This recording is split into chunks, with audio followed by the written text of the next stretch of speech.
அனைவருக்கும் வணக்கம். எங்களோட channel name active with me. சேனலுக்கு புதுசாக அந்த மறக்காமல் சப்ஸ்கிரைப் பண்ணுங்கள்.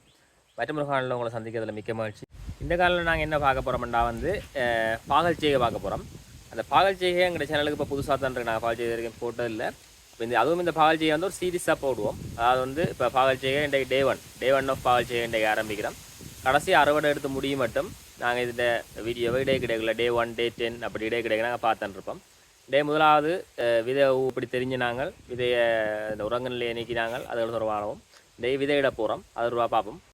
இதில் நாங்கள் முதலாவது விதை தெரிவு இதான் பாகல் விதை கலப்பின விதை என்ன இனமண்டா பாலி இனமண்டு இதை சொல்லுவோம். அதாவது பச்சை கலர் பாகல் காய் தான் இது.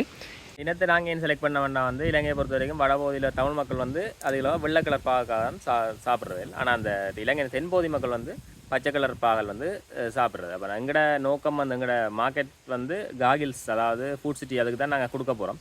அதனால் அவையில் அந்த பச்சை பாலை தான் எடுப்பினவனுடைய தான் நாங்கள் இந்த இனத்தை தெரிவு செஞ்சுருக்கோம். இது ஒரு சிறந்த இனம். முதலாவது நாங்கள் இந்த வித்தின் உரங்க நிலையை நீக்கிறதுக்காக 18 மணித்தியாலம் இந்த விதையை நாங்கள் ஊற விட்டுனாங்க. நாங்கள் இன்றைக்கு நடப்புறோம்டா நான் நேற்றிரவை போட்டு இப்போ தான் இந்த இதை எடுத்துருக்கிறேன். அப்போ 18 மணித்தியாலம் அது கொஞ்சம் விரைவாக முளைக்கக்கூடியதாக இருக்கும். அந்த உரங்க நிலையை விரைவாக முளைக்கக்கூடியதாக இருக்கும். நாங்கள் பாகல் வைக்க போகிறது இந்த மூடுபடைக்கெல்லாம் வைக்க போகிறோம். மூடுபடையில் சொட்டு நீர் பாசனத்துக்குள்ள தான் நாங்கள் இதை வைக்க போகிறோம். ஏற்கனவே பார்த்திங்கன்னா நாங்கள் மூடுபடை மற்றும் சொட்டு நீர் பாசனத்துக்குள்ள மிளகா கண்டு செஞ்சுருக்கோம். பார்த்திங்கன்னா தெரியும்.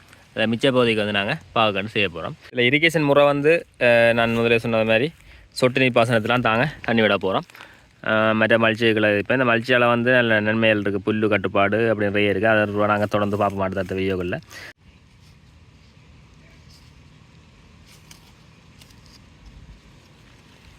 நாங்கள் மல்ச்சியை விரிச்சிட்டு அதில் நாங்கள் ஒரு ஓட்டா போட்டுட்டு அதில் ஒவ்வொரு விதையாக போடுறோம். இடைவெளி 4 அடி கொண்டு போட்டிருக்கோம். கொடிப்பயிரை பொறுத்த வரைக்கும் 4 அடி கொண்டு தான் ஓகேயாக இருக்கும். அதில் சில சிபாரிசுகள் வேறுபடலாம். நாங்கள் 4 அடி கொண்டு தான் போடுறோம். இது மிளகாய்க்காக போட்ட மேடு அதான் இந்த டபுள் ரோ சிஸ்டத்தில் வந்திருக்கு.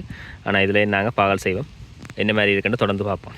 வீடியோவில் பிடிச்சிருக்கோம் நம்பரும் பிடிச்சிருந்தா மறக்காம லைக் பண்ணுங்கள், கமெண்ட் பண்ணுங்கள், ஷேர் பண்ணுங்கள். எங்களோட சேனலுக்கு யாரும் புதுசாக இருந்தால் மறக்காம சப்ஸ்கிரைப் பண்ணுங்கள். தொடர்ந்து இணைந்திருப்போம்.